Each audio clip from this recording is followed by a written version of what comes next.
হঠাৎ করে নিমন্ত্রণ করে দিল, তোমাদের সকলকে আজকে রাহিব সাহেব নিমন্ত্রণ দিয়েছে। আবু তালেবের সাথে যারা আছেন সমস্ত লোক এই খবরটা পাওয়ার পর দাঁত কাটাতে শুরু করেছে।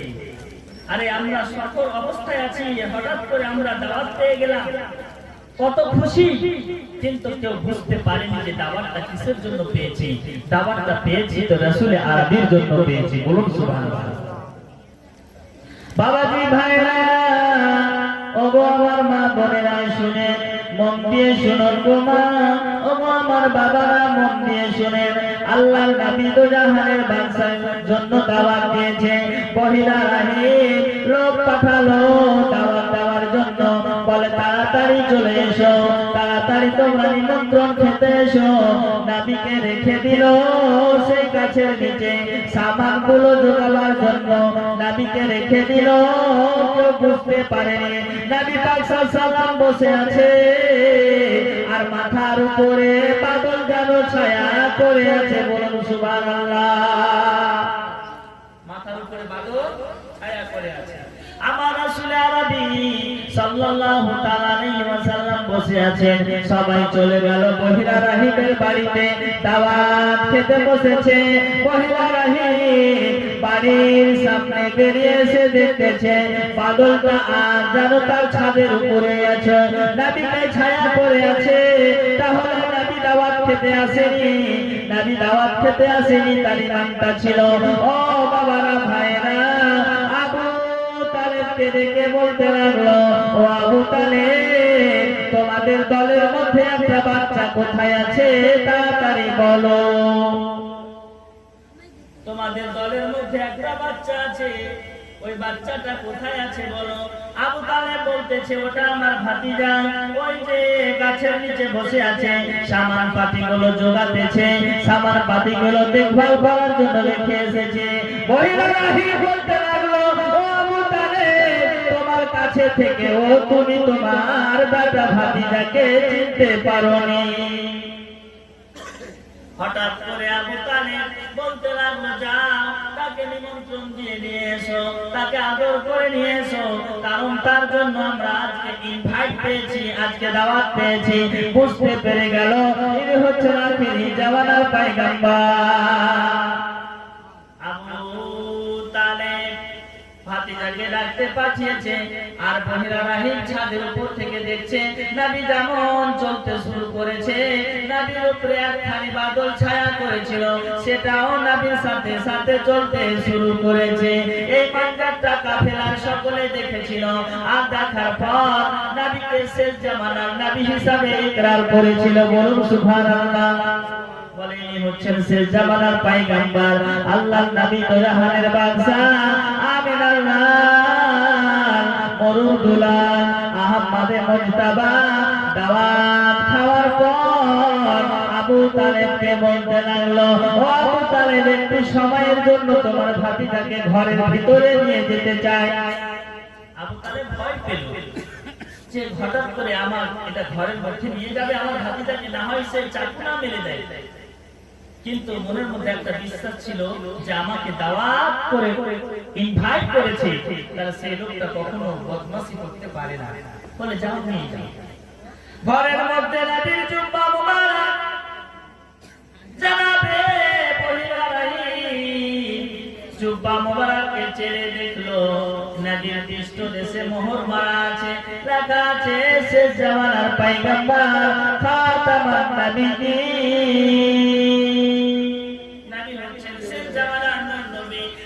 পৃষ্ঠদেশে মোহর মারা আছে, ছাপ মারা আছে। নবী বলতেছেন এটা 40 বছর বয়সে নয়, এটা আমার জন্মের আগে থেকে নূর অবস্থায় আমার পৃষ্ঠদেশে আল্লাহ তাআলা মেরে দিয়েছে। নবী বলতেছেন ফাতেমা কি আল্লাহ তাআলা আমার পৃষ্ঠদেশে মোহর মেরে দিয়েছে। বলুন সুবহানাল্লাহ। আল্লাহর নবী জাহানের বাদশা, আমিন আল্লাহর মরুদুলাল আহমদে মুজতাবা মুহাম্মদ মুস্তাফা সাহিবে লাউলাক সাল্লাল্লাহু তাআলা আলাইহি ওয়াসাল্লাম এর পৃষ্ঠদেশে মোহরাতে বহিরা রাহিব চুমু খেয়ে নিল, আর নিজের ঠিকানা জান্নাতে করে নিল। যেটা মোহরাতে সাথে কেউ যদি চুমু খেয়ে নেয়, নবীর মোহরানা কেউ যদি দেখে নেয়, তাহলে তার উপরে জান্নাত ওয়াজিব হয়ে যাবে। কেন? নবী পাক সাল্লাল্লাহু আলাইহি ওয়াসাল্লামের মোহরানা হযরতে আক্কাস রাদিয়াল্লাহু তাআলা আনহু চুমু খেয়েছিল। অনেক সাহাবা চুমু খেয়েছে, ইতিহাসে রওয়ায়াত আছে। এবার আবু হিরাহি বলতে লাগলো, ও আবু তালেব, তুমি সামনে এগোবে না, আমাদের এলাকাতে ব্যবসা তুমি করে নাও, বাড়ি ফিরে নাও। এই করে সময় যেতে যেতে নবী পাক সাল্লাল্লাহু আলাইহি ওয়াসাল্লামকে সাথে নিয়ে জনাবে আবু তালেব সেখানে ব্যবসা করলো। ব্যবসা করার পর ফিরে আসলো নিজের বাড়িতে। সেই বছর এত লাভ করেছে, এত লাভ করেছে, এত ইনকাম হয়েছে, আবু তালেব বলে এরকম ইনকাম লাইফে কোনোদিন করতে পারেনি। একটা কিসের জন্য? নবীর জন্য না? কার জন্য?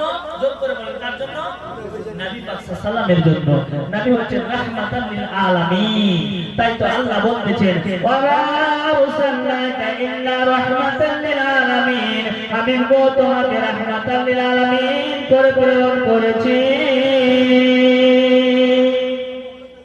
বাবাজি ভাইরা শুনেন, শুনেন, মন দিয়ে শুনেন।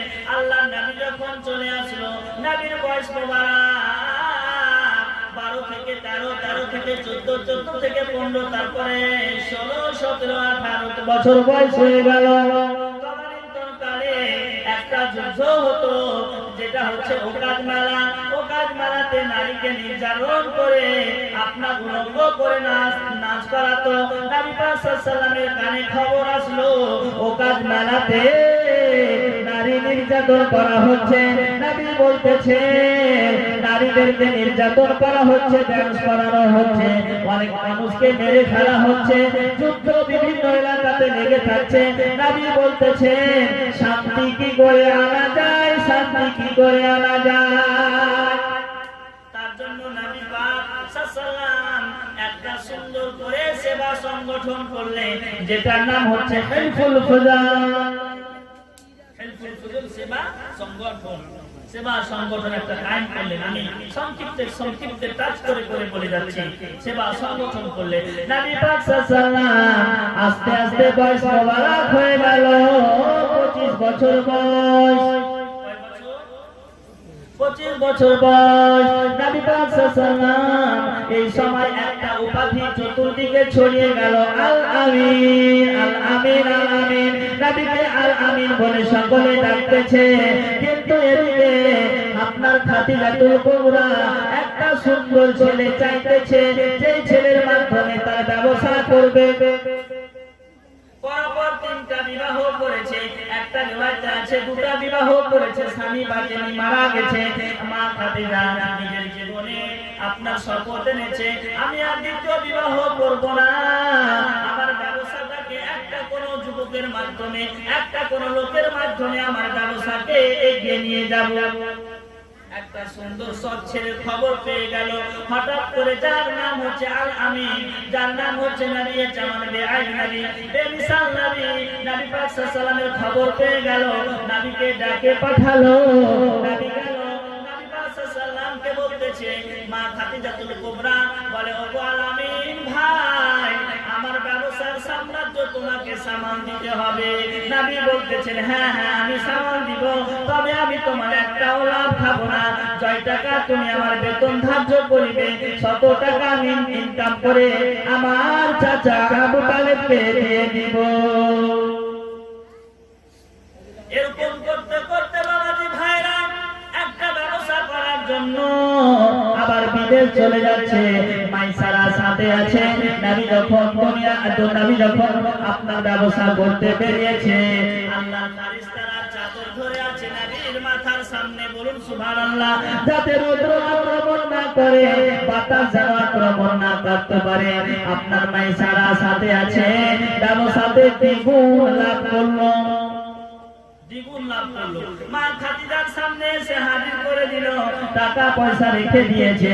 বলতেছে, ও খাদিজা, এই বছর আমি দ্বিগুণ লাভ করেছি, বলুন সুবহানাল্লাহ।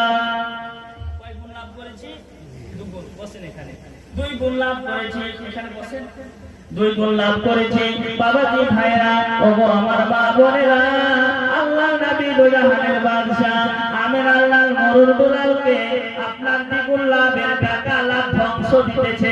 নবী বলতেছে আমার বেতন যতটা আছে ততটা দাও, আমি কখনো লাভ নিতে চাই না, লাভ দিতে চাই। বলুন সুবহানাল্লাহ। লাভ করে আমি দিতে চাই কিন্তু লাভ নিতে চাই না। এরকম এত সুন্দর ক্যারেক্টার, এত সুন্দর চরিত্র, এত সুন্দর বেটার বেস্ট ক্যারেক্টার দেখে মা খাদিজাতুল কুবরা যেন পাগল হয়ে গেল। এমন পাগল হলো যেন আগে নিয়াত করেছিল আমি আর বিবাহ করব না, নতুন করে তার মনের মধ্যে নবীর ভালোবাসা জন্মে গেল তার ক্যারেক্টার দেখে। কোন ভালোবাসা? বর্তমান জামানার ভালোবাসা নয়, মাশাআল্লাহ আস্তাগফিরুল্লাহ। ওই ভালোবাসা নবুয়তের আকাঙ্ক্ষার ভালোবাসা, যাতে আমি শেষ জামানার পয়গম্বরের আমি বউ হতে পারি, ওয়াইফ হতে পারি, তাহলে সারা পৃথিবীর আমি মা হব, মুমিনদের মা হব, তাই না? আরে সেটার ভালোবাসা জন্মে গেল। সেই ভালোবাসা খবরটা সুফিয়ার মাধ্যমে, নবীর ফুফুর মাধ্যমে সংবাদটা নবীর কাছে পৌঁছানো হলো। নবী বলতেছে আমি জানি না। এখনকার যুবক থাকতে তো লাফিয়ে বলতো একেবারে ঠিক আছে, বিয়ের সংবাদ পেয়েছে মানে কি আমার বিয়েটা হোক তাড়াতাড়ি। কিন্তু নবীর ক্যারেক্টার দেখেন, নবীর আদর্শ দেখেন। নবী বলতেছেন আমি বিবাহের দায়িত্বে নাই, আমার কাকু আছে, কাকু ভালো জানে, কাকুকে জিজ্ঞেস করো। বলুন এখন যদি কেউ যুবককে দেখতে আসে, তার আগে আগে বউ ঠিক করে বসে আছে, বাবা তো না, মা তো না, তাদের কথা চিন্তা করে না, পরোয়া করে না। এখন নিজে নিজে বউ ঠিক করছে, নিজে নিজে ফোনে হ্যালো কখন বিয়ে করবা, বলো অমুক তারিখে। বাপ এসে বলছে অমুক তারিখে বিয়ে না দিলে ফাঁসি টেকে যাবে। আমাদের এলাকায় একটা ঘটনা ঘটেছে, বিয়ে না করতে পেরে দুটো দড়িতে ঝুলে আছে, দুটো দড়িতে ঝুলে আছে। কেমন করে জানেন? জিহ্বা বের করে ফাঁসি লেগে সারাটা জীবন দুঃখ কাটিয়ে জাহান্নামের আগুনে চলে গেল। কি করতে পেল বলে? ফাঁসি দিয়ে মরে শেষ হয়ে গেছে। এরকম করে অনেক ঘটনা ঘটে গেছে বাবাজি ভাইরা। আমার রাসূলুল্লাহর কাছে যখন বিয়ের সংবাদ আসলো, নবী বলতেছে আমি জানি না। হঠাৎ করে বাবাজি ভাইরা, ওগো আমার মা বোনেরা, আবু তালেব বলতে লাগলো আমি বিয়ের সংবাদকে আমি নিজের দায়িত্ব নিতে পারবো না, কারণ আমার ভাতিজা উপযুক্ত হয়েছে, তার মতামত চাই, তার মতামতটা আমি চাই। নবীকে বলতে লাগলেন খাদিজার কাছ থেকে বিয়ের প্রস্তাব এসেছে, তুমি কি বলছো? নবী বলতেছেন আলহামদুলিল্লাহ, আমি কবুল করলাম। বিয়ে সাজিয়ে ডলি সাজিয়ে নিয়ে গেল। আপনার ওয়ারকা বিন নওফিল বিয়ের খুতবা পড়লো মা খাদিজার দিক থেকে, আবু তালেব নবীর দিক থেকে খুতবা পড়লো, বিয়ে হয়ে গেল। বলুন সুবহানাল্লাহ। বাবাজি ভাইরা, এরকম করে ঘর সংসার চলতে শুরু করেছে। মা খাদিজা নিজের ধন সম্পদ সব নবীকে দান করে দিলেন। নবী আমার এক এক করে আপনার লুটাতে শুরু করেছে। আমার রাসূলুল্লাহ সাল্লাল্লাহু আলাইহি ওয়াসাল্লামের কাছে এতটা ধন ছিল, নবী পাক সাল্লাল্লাহু আলাইহি ওয়াসাল্লাম বলতেছেন খাদিজা তুমি আমাকে এতটা ধন দিলে, আমি ধনগুলোকে একা করে বিলীন করতে কি পারবো না? বলে হ্যাঁ একা, আপনার পদতলে আমার জীবন কুরবান, আমার ধন দৌলত কুরবান করে দিলাম। ইয়া রাসূলুল্লাহ আপনি দান করতে থাকেন। তাই তো আল্লাহ হযরত বলছেন হাত জিসে উঠা গালি কর দিয়া মুঝে বাহরে সামাত में लाखों सलाम, গালি কর দিয়া মুঝে বাহরে সামাত पे लाखों सलाम। আমার রাসূল আরবি সাল্লাল্লাহু নিতে আসেনি, দিতে এসেছে। আমার রাসূল আরবি সাল্লাল্লাহু দান করতে এসেছে। বাবাজি ভাইরা, ওগো আমার মা বোনেরা, আপনারা কালকে তাড়াতাড়ি আসবেন। আমি এখান থেকে আমার জীবনী শেষ করলাম। নবীর পবিত্র বিবাহ মোবারক হয়ে গেল, ঘর সংসার চলতে শুরু করেছে। নবী পাক সাল্লাল্লাহু আলাইহি ওয়াসাল্লামের বয়স মোবারক আপনার আস্তে আস্তে বৃদ্ধি হচ্ছে। আপনার 25 থেকে 26 বছর 27 বছর হয়ে গেল। নবী পাক সাল্লাল্লাহু আলাইহি ওয়াসাল্লাম এই বয়স অবধি থেকে গেল। মা খাদিজার সাথে সুন্দর জীবন চলতে লাগলো। আপনারা উঠেন জ্ঞান করার জন্য।